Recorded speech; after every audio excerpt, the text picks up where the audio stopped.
अस्सलाम वालेकुम बच्चों, आवाज आ रही है मेरी? Can you hear me? Okay, सारे बच्चे अभी तक आए नहीं हैं. We have only 83 students joined. Need to have more. 5 minute इंतजार कर लेते हैं, देन वील स्टार्ट. आज हमने अप्लाइड एनाटॉमी पढ़नी है हार्ट की. We finish the heart topic. उसकी अप्लाइड एनाटॉमी है और दैट्स इट. उसके बाद आपकी सब स्टेज होगी. सब स्टेज के बाद आपको रेडियोलॉजी पढ़ाएंगे, सरफेस एनाटॉमी पढ़ाएंगे, then we'll have the stage. We have only 2 substages in the thorax region. तो आहिस्ता आहिस्ता शुरू कर देते हैं बिकॉज अप्लाइड एनाटॉमी काफी लंबी चौड़ी है. I hope it finishes off today, otherwise कल का लेक्चर भी है हमारे पास. We can do that tomorrow also. जो टॉपिक थोड़े बहुत रह गए हम we can shift them to tomorrow's lecture. अच्छा जी, थोड़ा सा शुरू कर देते हैं हम. We'll start with the cardiac catheterization. जैसे आपकी बुक में जिस नंबरिंग से दिया हुआ है वैसे ही मैंने यहाँ पे ऐड कर लिया. तो कैथेटर का मतलब क्या है कि आप कैथेटर एक एक्सटर्नल एक ट्यूबिंग सी. It is written atrium form base of the heart, left atrium, yes, and ventricle forms the apex of the heart. Yes, that is right. I told you left atrium forms the base of the heart. आप ऐसा समझे कि pyramid shaped है और वो लेटा हुआ है, ठीक है ना. उसका एपेक्स जो है वो it is pointed towards the left side और फिफ्थ इंटरकॉस्टल स्पेस में होता है ये 9 centimetre from the mid line approximately. और that is the apex that is form by the left ventricle. और उसके ऑपोजिट अगर जाएं the base it is directed posteriorly that is formed by the left atrium. तो exact जिस तरह आपको 4 chambers बताए जाते हैं इस तरह नहीं होता कि वो एग्जैक्ट इसी तरह सामने 4 चेम्बर्स पड़े हैं. थोड़ा सा इसकी टिप टॉप जैसा बुक में लिखा होता है कि वो पिरामिड है, लेकिन पिरामिड समझे सामने की तरफ गिरा हुआ है और एपेक्स इसकी लेफ्ट साइड पे पॉइंटेड है और बेस इसकी बैक साइड पे. It faces posteriorly towards the posterior mediastinum. और लेफ्ट एट्रियम जो है दैट फॉर्म्स द बेस और इसके पोस्टीरियरली उसके बाहर पेरिकार्डियम तो होगा ऑब्वियसली और उसके एक्सट्रीम और पोस्टीरियरली जाएं तो देयर इज एसोफेगस. ठीक है. So that is what they mean. Okay, cardiac catheterisation. Catheter जहां भी हम पास करते हैं उसका मतलब क्या होता है कि हम एक ट्यूबिंग सी पास करते हैं. और कार्डियक रीजन में कैथेटराइजेशन में हम क्या करते हैं कि लेफ्ट फेमरल वेन होती है हमारी लेग रीजन में, बिल्कुल इंग्वाइनल से थोड़ा सा नीचे, वहां से हम कैथेटर पास करते हैं. We pass retrogradely. वो वेन है ना, तो वेन के थ्रू हम बैक साइड पे हार्ट की तरफ पहुंचते हैं और हार्ट में फिर we reach the right atrium and we reach the right ventricle. और हार्ट में when we reach we can find out the pressure in the heart. और कैथेटर वहाँ से हम सैंपल भी ले सकते हैं. तो कैथेटर हम बेसिकली पास करते हैं टुवर्ड्स द बैक साइड. और अगर हम डाई डालना चाहें उसमें हम डाई भी डाल सकते हैं, लेकिन मोस्टली ये होता है कि वहाँ से हम ले सकते हैं प्रेशर. जिस तरह मैंने आपको बताया था ब्रेकियल आर्टरी के थ्रू भी आप कैथेटर पास करते हैं, you can reach the heart region. ठीक है ना. तो that is cardiac catheterization. Mostly जो हम करते हैं वो फेमरल वेन के थ्रू करते हैं. सो फेमरल वेन के थ्रू कैथेटर पास किया जाता है and it reaches the heart. Embryology of the right atrium. Embryology में ये मोस्टली आप पढ़ेंगे सेकंड ईयर में, लेकिन एम्ब्रियोलॉजी में इम्पोर्टेंट चीज क्या है, जैसे मैंने आपको बताया था राइट एट्रियम हैज 2 पार्ट्स. ठीक है. एक ऑरिकल है विच इज ओरिजिनल और प्रिमिटिव राइट एट्रियम. जो ओरिजिनल एक बेबी में बनती है, फीटस में बनती है, दैट इज हार्ट ट्यूब. उसके डिफरेंट पार्ट्स होते हैं. तो वो जो हार्ट ट्यूब है उसके अंदर फिर राइट एट्रियम वाले रीजन में इनकॉर्पोरेट हो जाता है साइनस फिनोसिस, एक और developing part of the heart होता है. तो जो ओरिजिनल लेफ्ट राइट एट्रियम था दैट इज ट्रेबिकुलेटेड. उसकी जो वॉल्स हैं वो रफेंड एरिया होती है. ठीक है. सो लेटर ऑन उसको हम क्या कहते हैं, right auricle. So that was the original और प्रिमिटिव राइट एट्रियम. और जो दूसरा स्मूथ पार्ट है sinus venarum, that is the part which is incorporated later on. जो साइनस वेनोसिस होता है बाद में वो राइट एट्रियम का हिस्सा बन जाता है and that is smooth part. And these two are separated from each other by the crista terminalis. So this is the basic terminology. This is basic embryology of the right atrium. इसी तरह left atrium की तरफ अगर आप जाएं तो वहां भी यही होता है कि ओरिजिनल जो लेफ्ट एट्रियम था वो उसका हार्ट जो है वो रफ एंड बॉल है, तो उसको हम लेफ्ट ऑरिकल कह देते हैं। और जो नया पार्ट है that is smooth walled and that is the part which is incorporated in the left atrium by the pulmonary veins. तो ओरिजिनल एक पल्मोनरी वेन होती है और उसके आगे 4 ट्रिब्यूटरीज होती है, लेकिन जब पल्मोनरी वेन जो है लेफ्ट एट्रियम का हिस्सा बन जाता है तो क्या होता है कि 4 ट्रिब्यूटरीज लेफ्ट एट्रियम में एंटर हो जाती है, ठीक है। तो इसी तरह राइट एट्रियम और लेफ्ट एट्रियम की सिमिलर तकरीबन ये होती है कि उसमें स्मूथ वॉल्ड पार्ट भी है और रफ एंड पार्ट भी है। Rough and part is the original और the primitive chamber. Atrial septal defects, अब एट्रियल सेप्टल डिफेक्ट्स जो है इंटर एट्रियल सेप्टम होता है दो एट्रिया के दरमियान, उसके बीच में डिफेक्ट हो। डिफेक्ट का क्या मतलब है? होल है। तो उस वो जो होल है 3-4 किस्म के हो सकते हैं। मतलब एक पेटेंट, पेटेंट क्या कहते हैं कि प्रोब पेटेंट। प्रोब पेटेंट का क्या मतलब है कि एक छोटा सा प्रोब उसमें जा सकता है, बहुत ही छोटा सा डिफेक्ट होता है उसके अंदर। This probe patent defect does not really affect कोई इतनी आप प्रॉब्लम नहीं क्रिएट करता। वो बाद में कभी बंद भी हो जाता है, लेकिन उसको बंद करना भी पड़ता है, लेकिन it does not really create any trouble. लेकिन अगर बड़े डिफेक्ट्स हो उसके अंदर एट्रियल इंटर एट्रियल सेप्टम के अंदर, एट्रियल सेप्टल है ना, तो इंटर एट्रियल सेप्टम दोनों एट्रिया के दरमियान जो सेप्टम है उसमें अगर बड़ा डिफेक्ट हो जाता है तो वो किस वजह से हो सकता है कि जो फोरामेन व्हील है वो प्रॉपर्ली सही तरह से बंद नहीं हुआ, या तो बंद हुआ ही नहीं है या थोड़ा बंद हुआ है, थोड़ा सा पोर्शन उसका रह गया है। अब इसमें होता क्या है कि जब लेफ्ट एट्रियम कंट्रैक्ट करता है तो लेफ्ट एट्रियम के अंदर तो ऑक्सीजनेटेड ब्लड है। लेफ्ट एट्रियम कंट्रैक्ट करता है तो वहां से blood goes into the right atrium because बीच में डिफेक्ट है। तो राइट टू लेफ्ट क्या शंट बन जाता है, लेफ्ट साइड से blood goes into the right atrium. अब होता क्या है कि ऑक्सीजनेटेड ब्लड जो है वो आ जाता है राइट एट्रियम में। अब राइट एट्रियम में और देन फिर राइट एट्रियम अटैक करता है राइट वेंट्रिकल में, प्रेशर बढ़ जाता है, इसमें ज्यादा ब्लड आ जाता है ना, तो प्रेशर इंक्रीजेस, तो राइट वेंट्रिकल को भी ज्यादा काम करना पड़ता है, more pressure goes into the pulmonary artery also. तो हाइपरटेंशन, पल्मोनरी हाइपरटेंशन डेवलप हो जाती है, राइट एट्रियम राइट वेंट्रिकल जो है हाइपरट्रोफी हो जाते हैं बिकॉज इनको ज्यादा अमाउंट ऑफ ब्लड जो है वो अकोमोडेट करना पड़ता है। ओके, सो ये जो डिफेक्ट्स होते हैं इनकी फिर सर्जरी होती है। Ventricular septal defects, ventricular septal defects जो है वो these are the most common cardiac defects. कहते हैं कि सबसे ज्यादा अगर कार्डियक डिफेक्ट भी होते हैं तो वेंट्रिकुलर सेप्टल डिफेक्ट्स होते हैं। अब यहाँ पे क्या होता है, ये मस्कुलर पार्ट में ये डिफेक्ट डेवलप होता है और इसमें भी यही होता है कि जब डिफेक्ट होता है तो लेफ्ट वेंट्रिकल जब कंट्रैक्ट करता है तो blood goes into the right ventricle also, तो वो similarly left to right shunt develop होता है। इसमें प्रॉब्लम ये है कि वेंट्रिकल से जब blood goes into the right ventricle, left ventricle से जब राइट वेंट्रिकल में चला जाता है तो एओर्टा में कम ब्लड जाता है, ठीक है ना, because when the ventricle contracts तो blood has to be pushed into the aorta, goes into the aorta. अब एओर्टा में जब जाता है तो क्या होता है, अगर सेप्टल डिफेक्ट है तो कुछ तो ब्लड राइट वेंट्रिकल में चला गया तो एओर्टा के अंदर ब्लड कम जाता है, तो क्या होता है कि ब्लड प्रेशर डिक्रीज होता है, तो आहिस्ता आहिस्ता कम less blood is going to go into the rest of the body, ठीक है ना, क्योंकि कुछ ब्लड तो राइट वेंट्रिकल में चला गया, तो ये प्रॉब्लम क्रिएट कर सकता है। तो वेंट्रिकुलर सेप्टल डिफेक्ट में फिर क्या होता है कि ऑब्वियसली इसको हमें सर्जिकली करना पड़ता है। करेक्ट। हर स्टूडेंट 10 बजे से पहले मीटिंग में नजर, 10 बजे के बाद मैंने किसी को ऐड करेगा। Okay, that is very good. Time पे बेटा आ जाए ताकि आपका लेक्चर कंप्लीट हो जाए।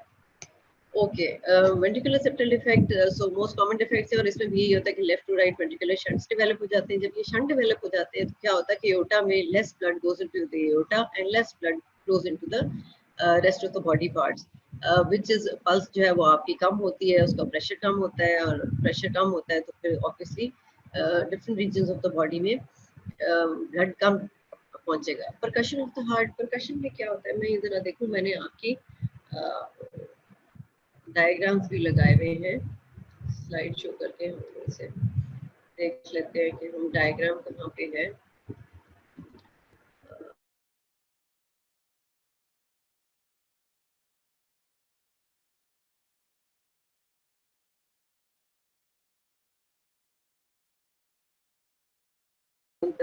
Part which you have to percuss, और उसके बाद आप राइट जो एक आप मिडिल फिंगर होती है वो आप टैप करते हैं ऑन योर लेफ्ट फिंगर, ठीक है।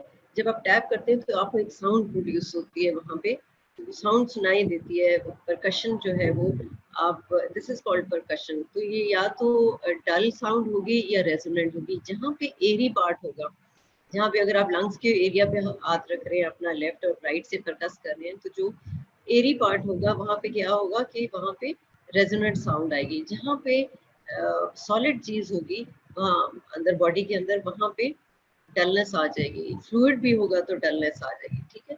तो ये परकशन में देखती हूँ, मैंने मेरे डायग्राम लगाया हुआ था।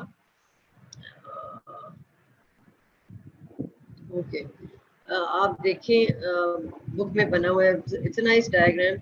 जो आप परकस करते हैं, परकशन जब करते हैं तो जाहिर है जब आप लेफ्ट एक्सिलरी एंटीरियर एक्सिलरी जो लाइन है वहां से लेके राइट एंटीरियर एक्सिलरी लाइन तक आप परकस करते हैं in the third fourth fifth intercostal spaces. तो हार्ट वाला एरिया जहाँ पे आता है वहाँ पे डलनेस आ जाएगी, जो लंग्स वाला एरिया आता है वो रेजोनेंट होगा, ठीक है, साउंड डिफरेंस हो जाएगा।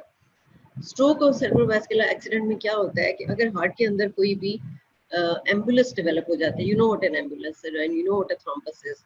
अगर कोई thrombus is a clot which is attached to the wall, तो अगर लेफ्ट हार्ट में, लेफ्ट एट्रियम में कोई थ्रोम्बस बन जाता है एंड देन इट डिसलॉजेस, और वो राइट लेफ्ट वेंट्रिकल में जाएगा और then it is going to go into aorta, और वो सिस्टमिक सर्कुलेशन में जब चला जाएगा तो it may reach the brain area. Up depending upon the size of the clot, it lodges into one of the arteries or small arteries, और वो आगे जाके जहाँ भी लॉज होगा उससे आगे ब्लड नहीं पहुंचेगा। So these are the cerebrovascular accident, जो ब्रेन में आपके, जो आप कहते हैं जी फाइलेज हो गया, वहाँ पे ब्लड नहीं पहुंचेगा तो CVAs इनको हम कहते हैं। तो ये जो एम्बुलस होता है, it reaches the part of the brain and then it can not supply blood to that part of the brain जहाँ पे ये क्लॉट पहुंच गया, और उससे आगे फिर ब्लड नहीं जाता, तो स्ट्रोक हो जाता है, पेशेंट एकदम अनकॉन्शियस हो जाता है। Basis for naming the cusp of the anterior pulmonary and aortic and pulmonary valves, इसमें ये है कि जब डेवलपमेंट हो जाती है तो हो रही होती है, तो during development the heart tube जो मैंने आपको बताया था इट रोटेट्स। तो रोटेशन जो है, स्पेशली ये जो एओर्टिक और पल्मोनरी वाल्व वाला एरिया है, इसको हम कहते हैं ट्रंकस आर्टेरियोसिस। अब ट्रंकस आर्टेरियोसिस वाला एरिया जो है 180 डिग्रीज की रोटेशन होती है। तो जब ओरिजिनल जो एओर्टा और एओर्टिक और पल्मोनरी वाल्व का जो पोजीशन होती है उसके हिसाब से हमने उसके नाम दिए होते हैं, anterior, posterior, right, left and posterior, जिसका एओर्टिक वाल्व्स है। लेकिन जब वो हम इसको रोटेशन हो जाती है during development, 180 degree rotation is a must.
हाँ जी, ये कनेक्शन हमारा दोबारा रिस्टोर हो चुका है। So we were at the valvular heart disease. तो मैं ये आपको बताई थी कि वेल्व जो है हार्ट के, अब जिसका ट्राइकस्पिड वेल्व है राइट एट्रियम राइट वेंट्रिकल के दरमियान, माइट्रल वेल्व है between the left atrium and the left ventricle, then we have the aortic valve जो लेफ्ट वेंट्रिकल से एओर्टा के अंदर जो ब्लड जाता है वो एओर्टिक वेल्व के थ्रू जाएगा, राइट वेंट्रिकल से पल्मोनरी आर्टरी के अंदर जो जाता है वो पल्मोनरी वेल्व के थ्रू जाएगा। अब जो वेल्वुलर हार्ट डिजीज है, इनमें दो इंपॉर्टेंट चीजें हैं, हो सकती हैं, या तो वेल्व नैरो हो जाएगा, उसको हम कहते हैं स्टेनोसिस, या वो ऐसे हो जाएगा कि उसके कस्प जो है they can not close properly.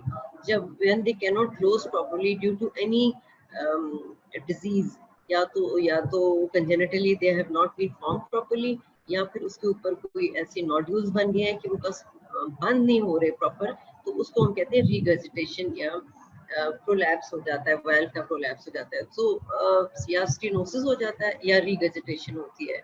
ठीक है, तो स्टेनोसिस, ये जो aortic valve stenosis, this is the most common abnormality. ये कई दफा स्टेनोसिस प्रेजेंट होता है बाय बर्थ, लेकिन पता नहीं होता, और यंग फीमेल्स में लेटर ऑन जाके हमें पता चल जाता है कि वाल्व स्टेनोस हो गया। अब होता क्या, इंपॉर्टेंट चीज क्या है कि अगर स्टेनोसिस हो गया, फॉर एग्जांपल जैसे एओर्टिक वाल्व स्टेनोसिस हो गया, तो aortic valve is present between the left ventricle and the aorta. अब वाल्व स्टेनोस हुआ हुआ है, तो लेफ्ट वेंट्रिकल जो है, यानी उससे पहले वाला एरिया जो है लेफ्ट वेंट्रिकल, वो हाइपोट्रॉफी हो जाएगा, क्योंकि it has to create more pressure, it has to pump more vigorously in order to overcome this stenosis। ठीक है ना, क्योंकि it has to push blood into the aorta, तो वहां पे valve तो स्टेनोज हुआ हुआ है, नैरो हुआ हुआ है, तो उसको ज्यादा पंप करना पड़ रहा है, ठीक है ना, ज्यादा प्रेशर के साथ। तो over the time left ventricle becomes stenosed. तो जहां भी स्टेनोसिस होता है, ये नैरोइंग होती है, उससे पहले वाला एरिया जो है वो हाइपोट्रॉफी हो जाता है, ये याद रखें आप। उसके बाद क्या है कि अगर रीवेजिटेशन हो रही है, रीवेजिटेशन में क्या होता है, जैसे माइट्रल वाल्व प्रोलैप्स है, ये माइट्रल वाल्व रीवेजिटेशन है। Mitral valve is present between the left atrium and the left ventricle। अब इसमें क्या होता है कि regurgitation develop हो जाती है, लेफ्ट वेंट्रिकल जब कंट्रैक्ट करेगा तो blood is going to go back into the left atrium।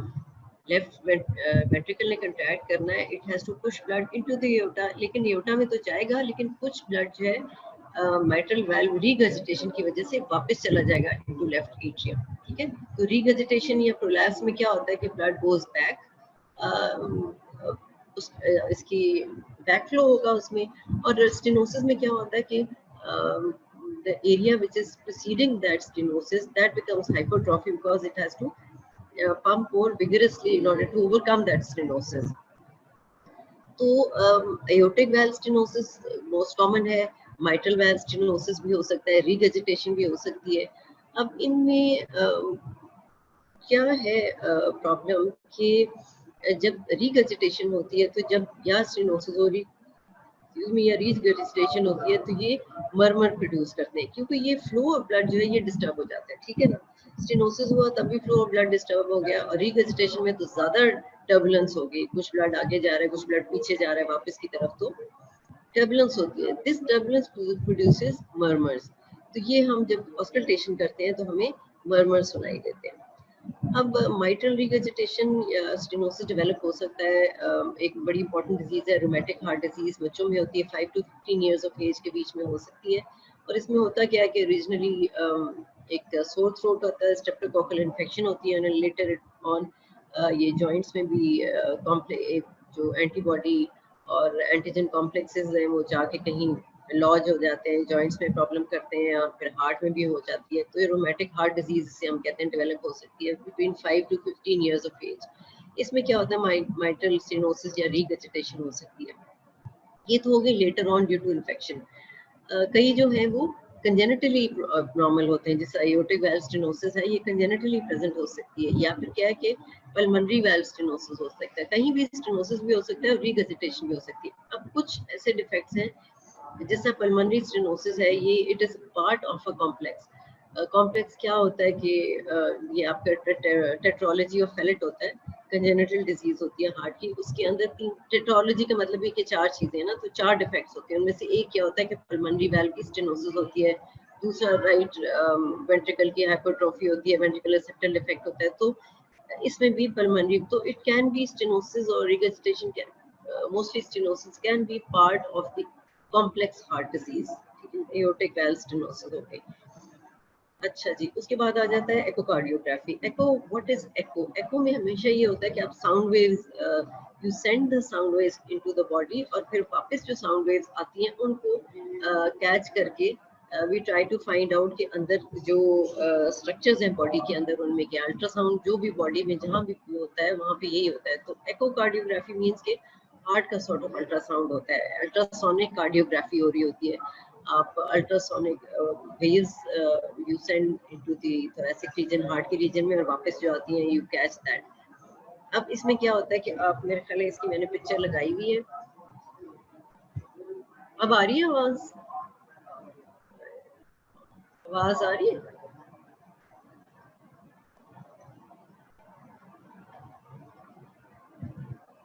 So this is a picture of echocardiogram. Yeah, okay. So ये ये इलेक्ट्रोकार्डियोग्राम, एको की मैंने पिक्चर नहीं लगाई, चलो बुक में बनी हुई है आपकी, you can see that machine होती है, और जिस तरह अल्ट्रासाउंड की मशीन होती है इसी तरह वो हार्ट की आप, you can see the inside, you can see the flow of the heart, flow of the blood inside the heart, ठीक है। तो आप उसको मेजर कर सकते हैं, आप उसकी पिक्चर्स ले सकते हैं, और पिक्चर में आपको दिखाई देगा कि फ्लो जो है वो सही हो रहा है ब्लड का, कहीं वेल्व्स आप देख सकते हैं उसमें कहीं स्टेनोसिस तो नहीं है, रीगर्जिटेशन तो नहीं है। और डॉपलर का मतलब ये है कि डॉपलर जब एको-कार्डियोग्राफी होती है आप ब्लड का फ्लो देख रहे होते हैं, ठीक है। तो ब्लड फ्लो आप देखते हैं कि हार्ट के अंदर वो सही है कि नहीं, सही डायरेक्शन में है, और ये Doppler particularly flow of blood के लिए होता है। और एकोकार्डियोग्राफी तो आप एको करके हार्ट का आप, you can see the inside of the heart, उसके वेल्व्स आप देख सकते हैं कि सही है, ठीक है। अच्छा, कोरोनरी एंजियोग्राफी, एंजियोग्राफी का क्या मतलब है? एंजियो मींस ब्लड वेसल और ग्राफी मींस एक्सरे, ठीक है ना। तो एंजियोग्राफी का क्या मतलब है कि आप ब्लड वेसल्स का एक्सरे लेते हैं। इसमें आप क्या करते हैं कि आप डाई इंजेक्ट करते हैं, और डाई जब इंजेक्ट कर लेते हैं कॉर्नरी ब्लड वेसल्स में, और फिर आप उनके एक्सरे लेते हैं, एंड देन यू सी कि कहीं डाई जो जा रहा है वो कहीं पे ब्लॉकेज तो नहीं है। अब इसमें होता क्या है कि आप लेफ्ट, ये जो आप फेमरल जो है आर्टरी के थ्रू, सॉरी फेमरल वेन के थ्रू आप डाल सकते हैं, ये आपके, हाँ दिस इज इट, ये आपने देख लिया है कि you can reach the area of this left coronary artery के एरिया में आप पहुंचे, और यहाँ पे you can put in the dye. अब ये डाई देखिए, डाई गई हुई है, कैथेटर डाल के, कैथेटर डालते हैं ना, ठीक है। इसमें आप लेफ्ट फेमरल आर्टरी में डालेंगे कैथेटर, और यहाँ तक पहुंचेंगे, और फिर ये डाई इंजेक्ट करेंगे। जब ये डाई इंजेक्ट कर लेंगे तो आप एक्सरे लेंगे, और जहाँ जहाँ डाई जाएगी वो आपको नजर आ रहा होगा, और जहाँ पे अगर डाई जाके ब्लॉक कर देती है किसी एरिया को, ठीक है, वो आपको ब्लॉकेज भी नजर आ जाएगी कि इससे आगे जो है वो डाई नहीं जा रही। सो ये आप लेफ्ट कॉर्नरी आर्टरी में आपने डाला, आपने एंटीरियर डिसेंडिंग ब्रांच दिया, एंटीरियर इंटरवेंट्रिकुलर आर्टरी की आपने देख ली कहीं ब्लॉकेज तो नहीं है, फिर आपने इसकी सर्कमफ्लेक्स ब्रांच देख ली, इसकी मार्जिनल ब्रांचेस, वेंट्रिकुलर ब्रांचेस देख ली, देन आपने डाई डाली इसमें राइट कॉर्नरी आर्टरी में, और उसकी आपने देख ली कि कहीं पे इसकी ब्लॉकेज तो नहीं है। सो डाई जाती जा रही है और आप एक्सरे ले रहे हैं, और जहाँ ब्लॉकेज होगी वहां उससे आगे डाई नहीं जाएगी, तो आपको पता चल जाएगा कि कहाँ पे ब्लॉकेज आ गई है। So that is coronary angiography. Okay, अब एंजियोग्राफी जब हो जाती है तो आपको पता चल जाता है कि यहाँ पे ब्लॉकेज है, और फिर आप उसके थ्रू वो एंजियोप्लास्टी होती है। आगे हम पढ़ते हैं इसमें क्या करते हैं। अच्छा, कॉर्नरी आर्टरी डिजीज और कॉर्नरी हार्ट डिजीज, इसमें क्या होता है? कॉर्नरी आर्टरी डिजीज में बेसिकली हार्ट की परफ्यूजन जो है वो कम हो जाती है, ठीक है। Most common cause of death क्या होता है कि ब्लड सप्लाई कम हो जाती है, हार्ट में ब्लड सप्लाई रिड्यूस जाती है, तो myocardial tissue is one of the vital organs, तो मायोकार्डियल टिश्यू को ऑक्सीजन कम मिलती है। अब इसमें दो तीन चीजें होती है कि मायोकार्डियल या तो इन्फेक्शन हो जाती है, या कॉर्नरी एथरोस्क्लेरोसिस होती है, या फिर slowly progressive coronary artery disease. ये तीनों चीजें इसी का हिस्सा है, ठीक है। They lead to coronary artery disease और they lead to coronary heart disease. अब मायोकार्डियल इन्फेक्शन का क्या मतलब है कि वहां पे ब्लड नहीं पहुंच रहा।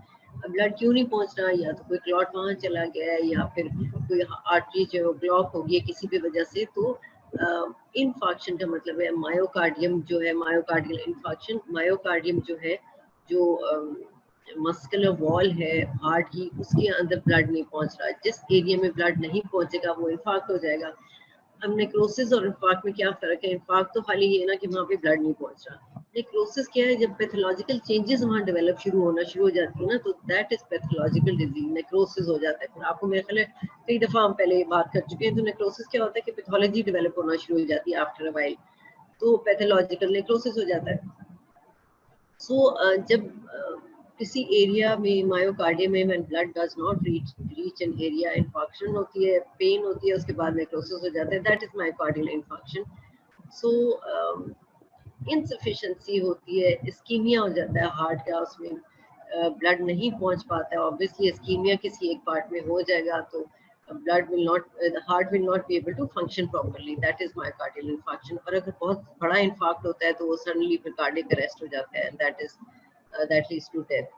Coronary atherosclerosis. Atherosclerosis क्या होता है कि लिपिड डिपॉजिट हो जाते हैं एंटिमा में. एंटिमा क्या चीज है? इट इज आर्टरी, शायद आपने पढ़ ली हो हिस्टोलॉजी में कि आर्टरी जो है उसकी, आर्टरी मींस की ब्लड वेसल्स की 3 वॉल्स होती है. एक ट्यूनिका इंटिमा होता है which is the inner most lining, फिर ट्यूनिका मीडिया होता है जिसमें मस्कुलर लाइनिंग है, ट्यूनिका एडवेंटिशिया आउटर लाइनिंग होती है जिसमें कनेक्टिव टिश्यू है. तो ट्यूनिका जो होता है वहाँ पे लिपिड डिपॉजिट्स होना शुरू हो जाते हैं. अब लिपिड डिपॉजिट जो है जब शुरू हो जाते हैं, दिस इज दैट, ये ल्यूमन है कॉर्नरी आर्टरी का, this is the intima, this is the media and this is the adventitia. अब यहाँ पे आहिस्ता आहिस्ता लिपिड डिपॉजिट होना शुरू होंगे. जैसे जैसे ये डिपॉजिट बढ़ते चले जाएंगे, जो ल्यूमन है आर्टरी का वो नैरो होता चलेगा. ठीक है ना, ये देखो इतना बड़ा प्लाक बन गया तो यहाँ पे ल्यूमन जो है वो नैरो हो गया. अब ये नैरो जैसे जैसे होता चला जाएगा तो ऑब्वियसली ब्लड जो है वो रिड्यूस पहुंचेगा किसी भी एरिया में, तो that is going to lead to coronary artery disease या slowly progressive coronary artery disease. Slowly progressive में क्या होता है कि आहिस्ता आहिस्ता वो कोई भी आर्टीरियल डिजीज है वो आहिस्ता आहिस्ता प्रोग्रेस करती है. लेकिन इसमें होता क्या है कि व्हेन इट प्रोग्रेसेस स्लोली तो कोलैटरल सर्कुलेशन डेवलप होती है. कहीं पे भी सडन अगर ब्लॉकेज हो जाए तो फौरन इन्फेक्शन हो जाता है. लेकिन स्लोली जब ब्लॉकेज होती है, ये हम पहले भी बात कर चुके हैं, पहले में स्लोली ब्लॉकेज होती है तो कोलैटरल सर्कुलेशन को डेवलप होने का मौका मिल जाता है. अब हार्ट के अंदर कोलैटरल सर्कुलेशन है तो सही, क्योंकि हम कहते हैं कि फंक्शनल एंड आर्टरीज है, the function as end arteries, लेकिन कोलैटरल सर्कुलेशन है, लेकिन इतनी बड़ी कोलैटरल सर्कुलेशन नहीं है जिस तरह हमारी लिम्स में होती है. तो कोलैटरल सर्कुलेशन डेवलप तो हो सकती है, लेकिन ये स्लोली प्रोग्रेसिव डिजीज में ना कोलैटरल सर्कुलेशन डेवलप हो जाती है. लेकिन डिपेंड करता है कि अगर ब्लॉकेज जो है एकदम बड़ी आर्टरी का ब्लॉकेज हो जाए तो फिर इतनी कोलैटरल सर्कुलेशन इतनी ज़्यादा डेवलप नहीं होती, which will lead to perfusion of the myocardial tissue, which it is not enough for the perfusion of the myocardial tissue. So collateral circulation does develop in slowly progressive coronary artery disease, but if bigger artery is blocked, then this will the collateral circulation will not be enough for the perfusion of the myocardial tissue. Coronary artery disease or coronary heart disease may be due to myocardial infarction और अब infarction atherosclerosis की वजह से भी हो सकती है, किसी क्या कहते हैं एम्बुलेंस की वजह से भी हो सकती है. ठीक है, बहुत वजह होती है इसकी. कॉर्नरी एथरोस्क्लेरोसिस एक अपनी एक एंटिटी है. Slowly progressive coronary artery disease भी हो सकती है. All these can lead to coronary heart disease. angina pectoris, what is angina? Angina is basically the pain due to ischemia. अब ब्लड नहीं अगर पहुंच रहा मायोकार्डियम के एरिया में, इसका मतलब है कि वहां पे ऑक्सीजन भी नहीं पहुंच रही. ठीक है, तो it is just before the necrosis, it is just before the infarct development of the infarct. So pain due to ischemia of myocardium that falls short of inducing the necrosis. ठीक है, अब इसमें होता क्या है कि ब्लड जा तो रहा है लेकिन रिड्यूस्ड जा रहा है, इस्कीमिया प्रोड्यूस हो रहा है मायोकार्डियम में. इन्फेक्शन अभी नहीं हुई है, लेकिन इस्कीमिया का क्या मतलब है कि ऑक्सीजन वहाँ रिड्यूस्ड है. This ischemia is going to lead to pain, and this pain is called angina pectoris. What is angina? Angina is the pain due to ischemia of the myocardium. It is just before the development of infarct. ठीक है, infection अभी नहीं हुई, infection develop नहीं हो रही, लेकिन अगर ये इस्कीमिया कंटिन्यू करेगा तो this angina pectoris will lead to infection. ठीक है, so angina is sort of एक तरह की आपको एक थोड़ा सा आपको वो देता है, क्या कहना चाहिए कि एक आपको व्हाट इज दैट कॉल, आपको एक थोड़ा सा ट्रिगर पॉइंट देता है कि आपको कहता है कि नहीं जी इस्कीमिया डेवलप हो सकता है. ठीक है ना, तो इट इज रिलीव्ड बाय. अच्छा, एंजाइना. अच्छा, दूसरी इंपॉर्टेंट चीज एक तो ये है कि it falls short of necrosis. Infection जो है वो होती नहीं है, बट इस्कीमिया अगर कंटिन्यू करेगा तो इन्फेक्शन हो जाएगी। सेकेंडली, एंजाइना पेक्टोरस की बहुत इंपॉर्टेंट चीज़ क्या है कि it is going to be relieved after rest. थोड़ा सा रेस्ट करने के बाद ये रिलीव हो जाता है। इसका मतलब क्या है कि अगर मायोकार्डियम के ऊपर स्ट्रेस है किसी वजह से, यानी एक्स्ट्रा स्ट्रेस डेवलप हो रहा है, एक्स्ट्रा काम करना पड़ रहा है मायोकार्डियम को because of I don't know, can you hear me? अच्छा जी, मायोकार्डियम के ऊपर एक्स्ट्रा अगर स्ट्रेस डेवलप हो रहा है and that is going to require more oxygen concentration. अगर ऑक्सीजन नहीं पहुंची तो इस्कीमिया डेवलप हो रहा है, इस्कीमिया हो रहा है तो एंजाइना पेक्टोरस हो रहा है, ठीक है। लेकिन जब पेशेंट रेस्ट करता है तो the angina pain of angina pectoralis is relieved. This is very important. तो एंजाइना पेक्टोरस वहां तक होता है जहाँ पे पेन जो है वो रिलीव हो जाती है after the rest of 1 to 2 minutes और 5 मिनट्स के बाद रिलीव हो जाता है। अब पता नहीं ये यूपीएस पे है कि नहीं, आपको आवाज आ रही है कि नहीं आ रही है? ठीक है, आवाज आ रही है। ओके, सो एंजाइना पेक्टोरस और इन्फेक्शन में आपको, ठीक है, एंजाइना पेक्टोरस और इन्फेक्शन में आपको ये डिफरेंस पता होना चाहिए कि एंजाइना में क्या होता है, it is pain due to ischaemia of myocardium before the infection और it is relieved by certain period of rest. 1 minute 2 minute 5 minute आप पेशेंट रेस्ट करता है तो इट इज रिलीव, या फिर आप रेस्ट से रिलीव हो जाएगा, या फिर सब लिंगुअल आपको उसको मेडिसिन देते हैं, नाइट्रोग्लिसरीन देते हैं और उससे रिलीव हो जाता है, ठीक है। तो ये एक आपको वार्निंग साइन होता है। So this is what I was looking for. Warning sign होता है कि ये आपको later on if this continues, angina pectoris continues, it may lead to myocardial infarction, ठीक है। तो ये फर्क आपको एंजाइना पेक्टोरस और infection of myocardium. Coronary bypass, अब बाईपास में क्या करते हैं कि आपने हमने एंजियोग्राफी की, ठीक है, और एंजियोग्राफी जब हमने कर ली तो हमें पता चला कि कहाँ पे ब्लॉकेज है, ठीक है। तो बाईपास ग्राफ्ट में हम क्या करते हैं, ब्लॉकेज का जब हमें पता चल जाता है तो हम एक इस बाईपास डेवलप कर लेते हैं, उस जो ब्लॉकेज को हम बाईपास कर लेते हैं, एक आर्टरी एक और वेसल डालते हैं वहां पे, ओपन सर्जरी होती है और उसमें क्या होता है कि उस ब्लॉकेज को हम बाईपास कर देते हैं।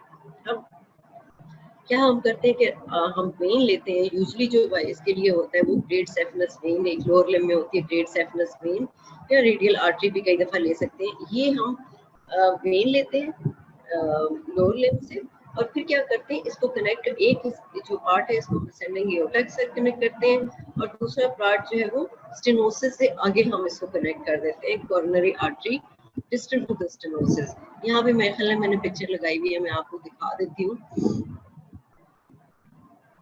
यस, अच्छा, अब इसमें क्या है कि यहाँ पे फॉर एग्जांपल देखिए, यहाँ पे स्टेनोसिस डेवलप हो रहा है तो हमने वेन ग्राफ्ट ली, ग्रेट सेफनस वेन, हमने असेंडिंग एओर्टा में एक इसका पार्ट लगाया ताकि ब्लड यहाँ से it is going to reach the circumflex artery distal to the stenosis. So blood जो है डायरेक्टली असेंडिंग एओर्टा से it is going to enter the circumflex artery distal to the stenosis.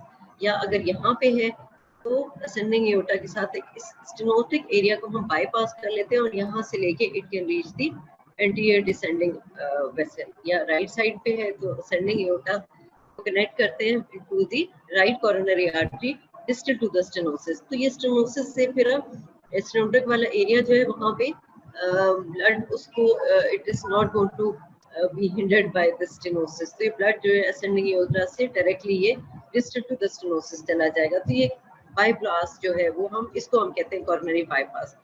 अब coronary bypass में होता क्या है कि क्या कौन सी हम वेसल लेते हैं, ग्रेट सेफनस वेन लेते हैं। ग्रेट सेफनस वेन क्यों लेते हैं ये भी क्वेश्चन आ जाता है। ग्रेट सेफनस वेन हम इसलिए लेते हैं कि ग्रेट सेफनस वेन जो काफी लंबी वेन होती है हमारे लोअर लिम्ब के अंदर, सो हमारी we can take a vessel of considerable length, we can get that vein which is of a considerable length, ठीक है, इतनी हमें लेंथ मिल जाती है जितनी हमें जरूरत हो। सेकेंडली इसका जो कैलिबर है वो भी काफी जो है इट इज ऑप्टिमम, जो हमारी रिक्वायरमेंट है उसके हिसाब से। सेकेंडली इसके अंदर वेल्व्स कम होते हैं और जब हम इसको अटैच करते हैं तो वेल्व हम ऑपोजिट साइड इसको उल्टा करके अटैच करते हैं। तो वेल्व जो है वो ग्रेट सेफनस वेन में they allow the blood to go from below upwards, ठीक है, तो हम उल्टा करके उसमें कर देते हैं ताकि वेल्व्स की जो फंक्शन है वो हिंडर ना करे जो कॉर्नरी ब्लड फ्लो को, तो उसको उल्टा करके हम लगाते हैं। सो ग्रेट सेफनस वेन लेते हैं, रेडियल आर्टरी भी ले सकते हैं। सेकेंडली एक और चीज होती है कि इंटरनल थोरेसिक आर्टरी को हम अटैच कर सकते हैं कॉर्नरी आर्टरी के साथ भी। अगर कोई प्रॉब्लम है, ग्रेट सेफनस वेन नहीं ले सक रहे या रेडियल आर्टरी नहीं ले सक रहे, तो इंटरनल थोरेसिक आर्टरी को हम कनेक्ट कर देते हैं कॉर्नरी आर्टरी के साथ। और फिर नहीं, वेन तो हमें छोटा मोटा ग्राफ्ट तो चाहिए होगा, सो इंटरनल थोरेसिक आर्टरी को भी हम कनेक्ट कर सकते हैं कॉर्नरी आर्टरी के साथ अगर असेंडिंग एओर्टा नहीं कनेक्ट कर रहे। सो बाईपास, कॉरोनरी बाईपास ग्राफ्ट का मतलब क्या है कि वी टेक एन आर्टरी और वेन, ठीक है, और हम ग्राफ्टिंग कर देते हैं और स्टेनोटिक एरिया को हम बाईपास कर देते हैं। Okay, coronary angioplasty. अब एंजियोप्लास्टी में क्या होता है, इसमें भी क्या होता है कि हमने कैथेटर डालना है। अब कैथेटर डाल के वी रीच दैट एरिया जहाँ पे स्टेनोसिस है। जब वहां पे हम पहुंचते हैं, इस एंजियोप्लास्टी में क्या होता है, ये जो कैथेटर होता है उसके आगे एक बलून सा लगा होता है, तो इसको हम वहां तक लेके जाते हैं जहाँ स्टेनोसिस है और बलून को हम इन्फ्लेट कर देते हैं, तो वो आर्टरी को हम डायलेट कर देते हैं, ठीक है। एक ये होता है। दूसरा क्या होता है, थ्रोम्बोकाइनेज एक एंजाइम है, वो इंजेक्ट करते हैं थ्रू दिस कैथेटर। वहां पे हम थ्रोम्बोकाइनेज इंजेक्ट करते हैं जो वो थ्रोम्बस को डिसॉल्व कर देता है, ठीक है। ये हो सकता है, या फिर एक और चीज होती है आजकल जो यूज होती है, रोटेटिंग ब्लेड्स होते हैं एंड लेजर्स होते हैं। ये क्या करते हैं कि जो वहाँ पे आर्टरी होती है, जो एक्स्ट्रा वहाँ पे प्लाक बना होते हैं, वो रोटेटिंग ब्लेड्स जो है उस प्लाक को बिल्कुल वो काटना शुरू कर देते हैं। बिकॉज ऑफ दिस ब्लेड जो प्लाक जो कट जाता है और आर्टरी का ल्यूमन जो है वो रिस्टोर हो जाता है, ठीक है।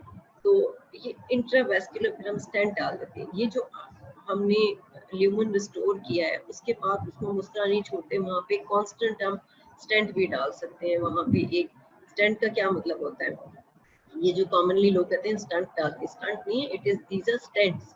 तो स्टेंट्स में क्या होता है कि स्टेंट जो है इट इज अ ट्यूबिंग, ठीक है, जो एक फिक्स एक ट्यूबिंग है। वहां पे हार्ट के अंदर हम जहाँ पे स्टेनोसिस हुआ है वहां पे ट्यूबिंग ले जाते हैं और वहां पे रख देते हैं, वो पेटेंट होती है, वो कोलैप्स नहीं करेगी, तो कांस्टेंट एक फ्लो डेवलप हो जाता है। तो एंजियोप्लास्टी में क्या होता है कि हम कैथेटर डालते हैं, कैथेटर के थ्रू ये बलूनिंग होती है, पहले बलूनिंग कर देते हैं हम और वहाँ डायलेट कर देते हैं आर्टरी को, फिर हम थ्रोम्बोकाइनेज भी डाल के वो जो प्लाक है उसको हम डिसॉल्व कर सकते हैं। दूसरा रोटेटिंग ब्लेड्स है वो प्लाक को काट सकती है, और फिर हम स्टेंट रख देते हैं। स्टेंट में क्या होता है कि वो कांस्टेंट एक पेटेंट ट्यूब है और वो कोलैप्स नहीं होती और ब्लड उसके थ्रू जाता रहता है। तो स्टेनोटिक एरिया जो है, लेट मी सी, अगर मैंने वहाँ पे,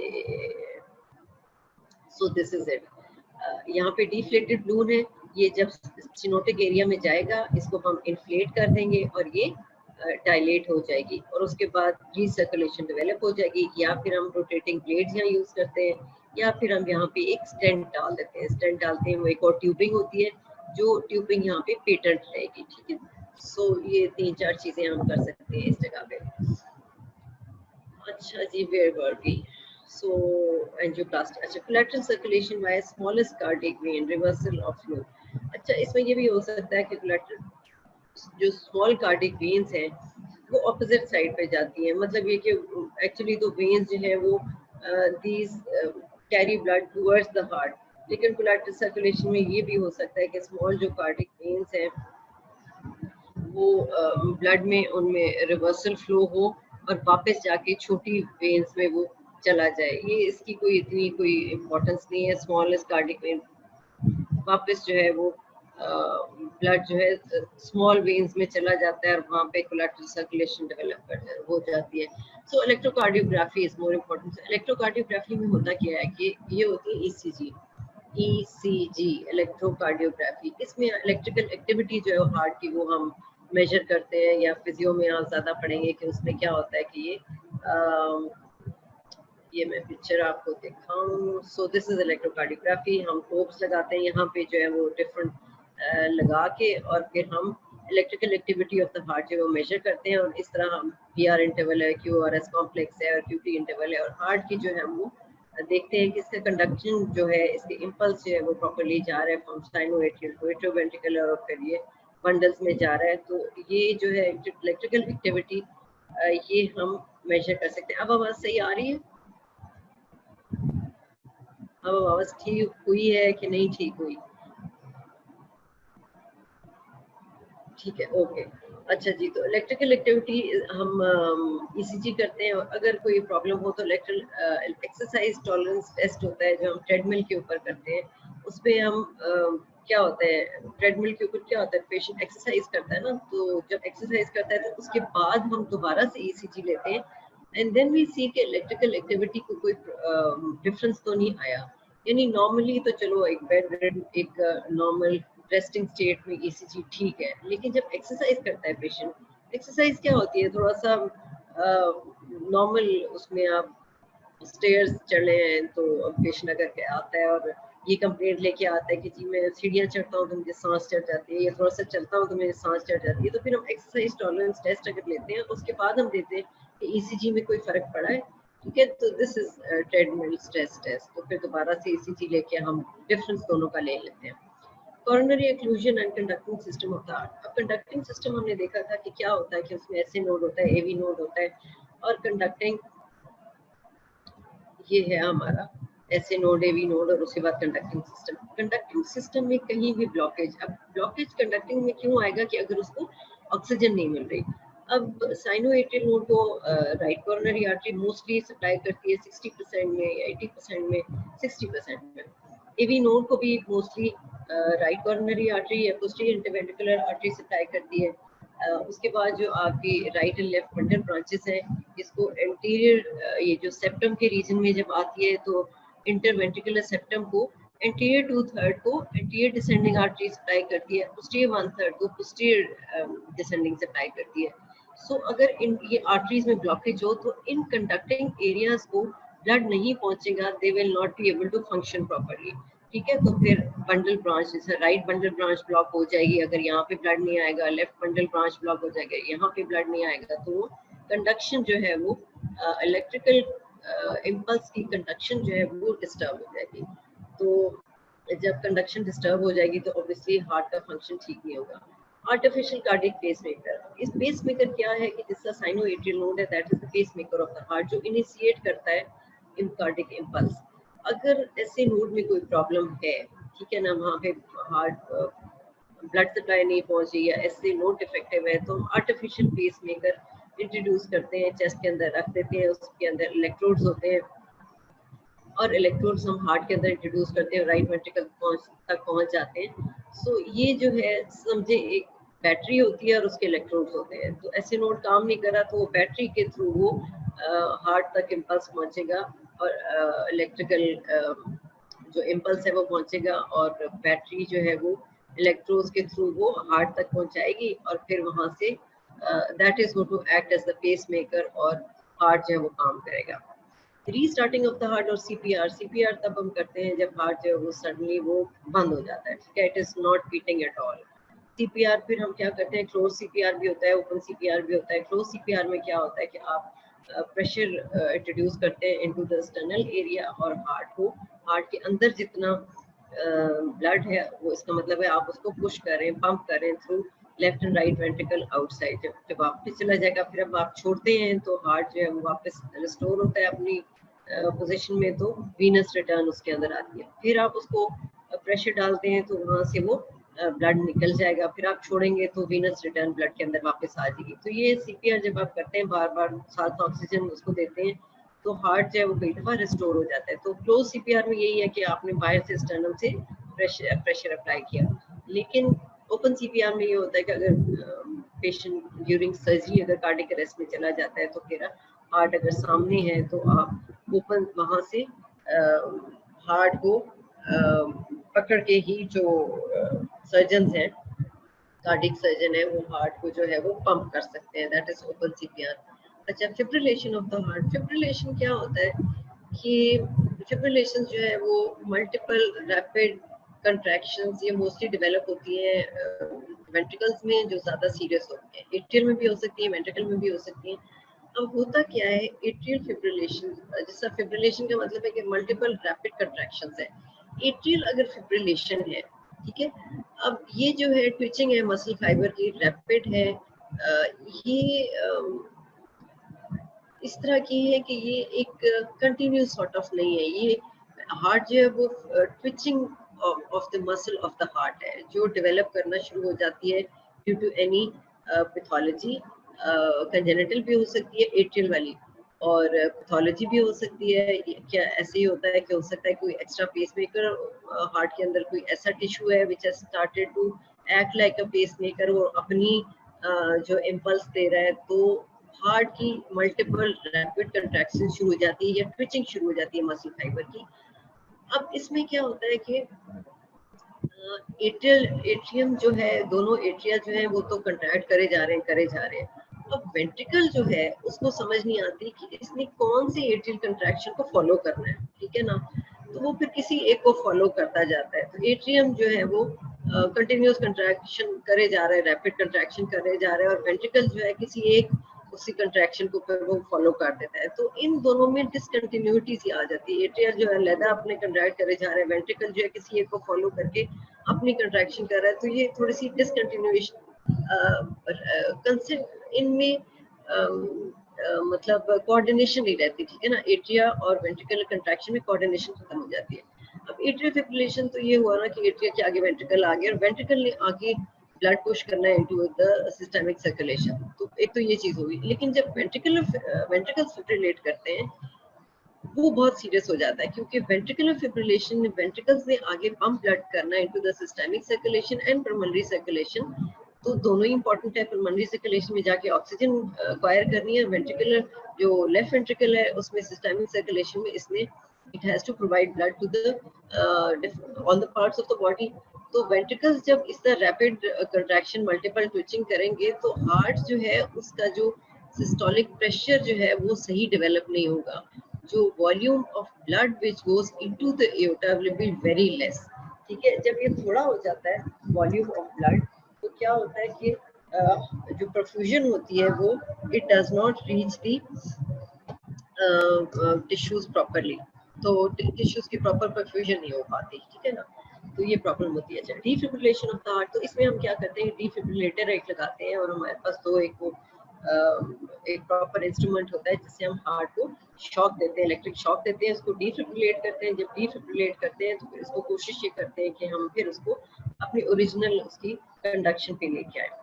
कार्डिक रेफर्ड पेन, अब कार्डिक मैंने आपको बताया था कि विस्रा जो है it is insensitive to touch, cutting, cold. अब सोमैटिक पेन जो होती है जिसमें ये पेन क्या होती है कि उसको कट लग जाए हमें बॉडी में कहीं एक्सटर्नली, या बहुत गर्म चीज़ है, बहुत ठंडी चीज़ है, ये जो चीज़ें इससे इनसेंसिटिव होता है विस्रा कोई भी। तो हार्ट भी जो है वो इन चीज़ों से इनसेंसिटिव है।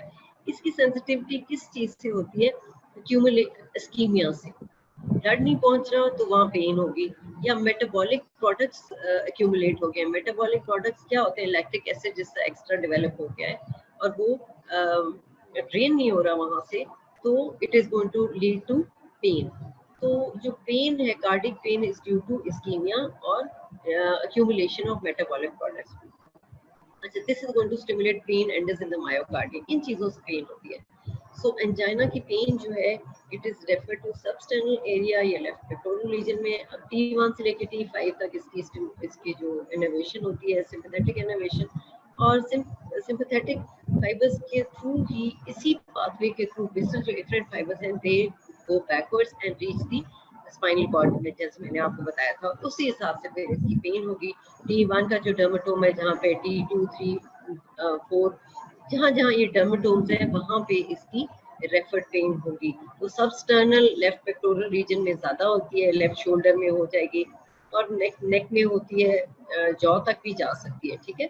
लेकिन राइट साइड पे भी कई दफा चली जाती है due to commissural fibres. These commissural fibres होते हैं आपके स्पाइनल कॉर्ड के अंदर, जो छोटे कनेक्टिंग फाइबर्स होते हैं, वो कई दफा उनकी वजह से ये राइट साइड पे भी पेन हो सकती है। तो ये नहीं है कि राइट साइड में पेन नहीं हो सकती, it may occur, but mostly left side पे होती है, लेफ्ट शोल्डर में, लेफ्ट चेस्ट में, left shoulder, left side of the middle part of the arm, neck में, और चिन की तरफ भी जा सकती है। तो ये रेफर्ड पेन होती है।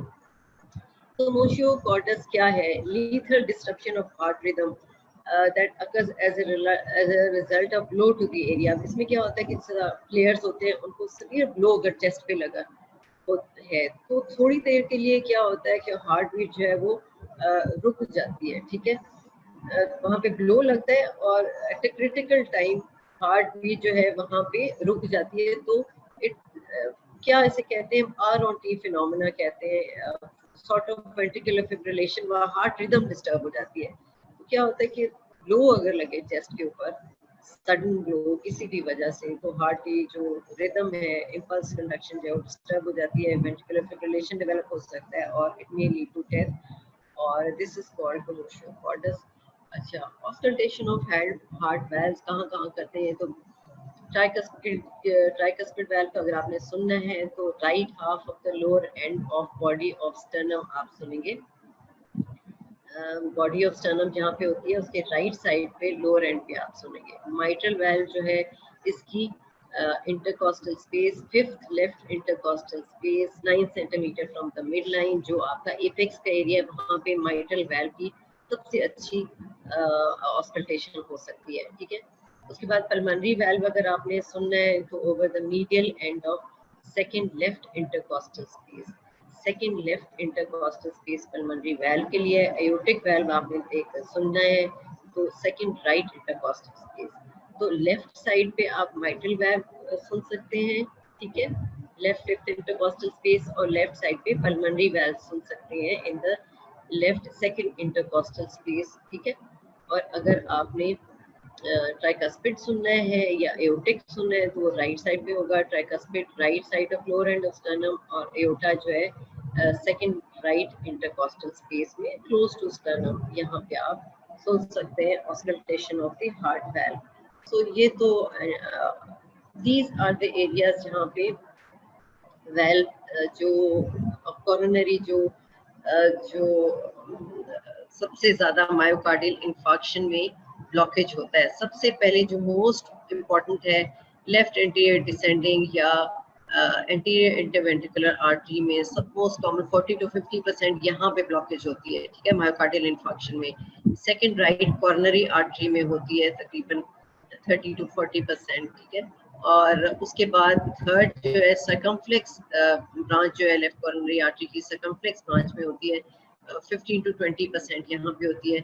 उसके बाद फोर्थ जो है left coronary artery by itself, fifth जो है वो यहाँ पे आएगी पोस्टीरियर इंटरवेंट्रिकुलर आर्टरी, और सिक्स जो है वो यहाँ पे राइट कॉर्नरी आर्टरी की लेटर ऑन जो उसका जो डिस्टल पार्ट है वहाँ पे डेवलप हो सकती है। तो दीज आर दी एरियाज जो जहाँ पे मायोकार्डियल इंफार्क्शन के ये ब्लॉकेज हो सकता है। और सबसे मोस्ट कॉमन एंटीरियर डिसेंडिंग, फिर right coronary, then circumflex, then left main coronary, फिर posterior interventricular artery and then the distal part of the right coronary artery। अब जहाँ जहाँ पे ये होंगे वो वाला एरिया जो है डिस्टर्ब होगा। anterior interventricular branch में अगर ब्लॉकेज होगी, लेफ्ट और राइट वेंट्रिकल दोनों साइड पे ब्लड नहीं पहुंचेगा।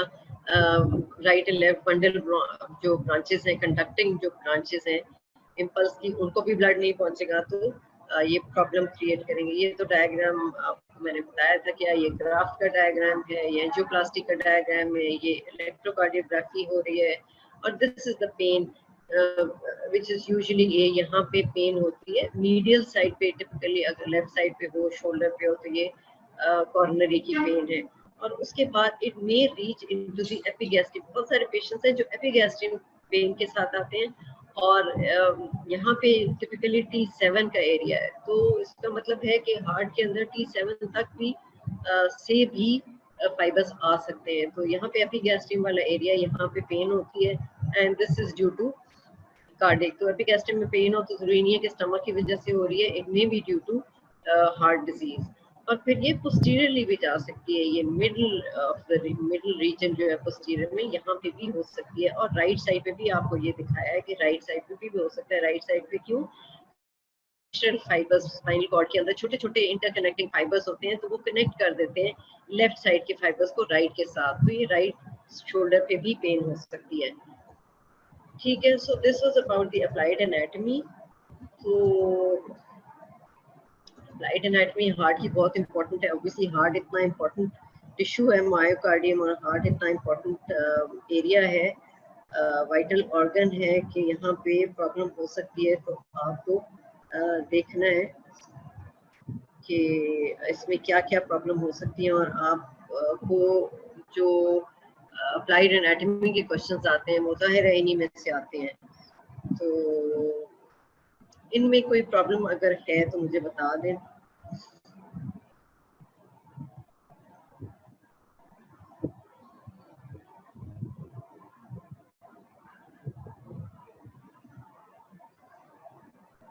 आपको आवाज आ रही है तो यहाँ पे अगर कोई आपको प्रॉब्लम है तो प्लीज मुझे बताएं, so that we can sort it out, दोबारा हम कर लें।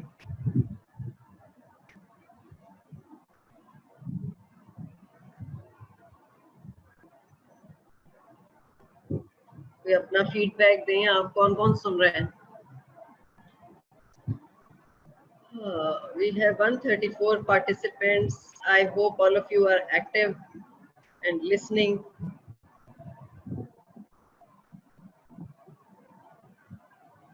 क्लियर हो गया? कोई प्रॉब्लम तो नहीं है? Repeat the ventricular septum, ventricular septal defects. Septal defects का क्या मतलब है? इंटर आर्टरी एट्रियल सेप्टम है, दो एट्रिया के दरमियान जो सेप्टम है वहां पे फोरामेन वेल होता है ड्यूरिंग द फीटल पीरियड, और वो फिर बाद में बंद हो जाता है। या तो ये है कि फोरामेन वेल बंद ही नहीं हुआ तो वहां पे सेप्टल डिफेक्ट हो गया, या फिर उसमें एक होता है प्रोब पेटर्न। प्रोब पेटर्न का एक छोटा सा प्रोब डाल सकते हैं, बाकी वो बंद हुआ हुआ है, इतना छोटा है कि छोटा सा प्रोब डाल चला जाता है, तो वो कोई इतनी प्रॉब्लम क्रिएट नहीं करता। या फिर फोरामेन वेल बंद नहीं हुआ हुआ, तो अगर वो बंद नहीं हुआ हुआ तो डिपेंडिंग अपॉन कि वो कितना बंद हुआ है, छोटा बड़ा सुराख हो सकता है, ठीक है, इंटर एट्रियल सेप्टम के अंदर। इसमें प्रॉब्लम क्या होती है कि left to right shunt develop हो जाते हैं। लेफ्ट टू राइट शंट का क्या मतलब है? लेफ्ट एट्रियम से ऑक्सीजनेटेड ब्लड जो है वो राइट एट्रियम में चला जाएगा। राइट एट्रियम को ज्यादा काम करना पड़ेगा, राइट वेंट्रिकल को भी ज्यादा काम, क्योंकि उसका अपना ब्लड तो आ ही रहा है, लेफ्ट एट्रियम से भी ब्लड उसके अंदर आ रहा है, ठीक है ना।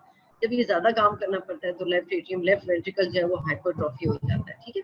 ये हो गया। अब वेंट्रिकल में क्या होता है कि वेंट्रिकुलर सेप्टल डिफेक्ट जो मोस्ट कॉमनली डिफेक्ट्स होते हैं हार्ट के अंदर, इंटरवेंट्रिकुलर सेप्टम मस्कुलर पार्ट में अगर डिफेक्ट डेवलप हो गया है तो क्या होता है कि वही left to right shunt develop होगा, लेफ्ट वेंट्रिकल से राइट वेंट्रिकल में चला जाएगा, राइट वेंट्रिकल को ज्यादा काम करना पड़ जाएगा। लेकिन वेंट्रिकुलर सेप्टल डिफेक्ट की सबसे इंपॉर्टेंट चीज क्या है कि लेफ्ट वेंट्रिकल से जब ब्लड चला जाएगा राइट वेंट्रिकल में, तो लेफ्ट वेंट्रिकल ने तो एओर्टा में ब्लड पुश करना है so that it enters the systemic circulation, so that it reaches all part of the body.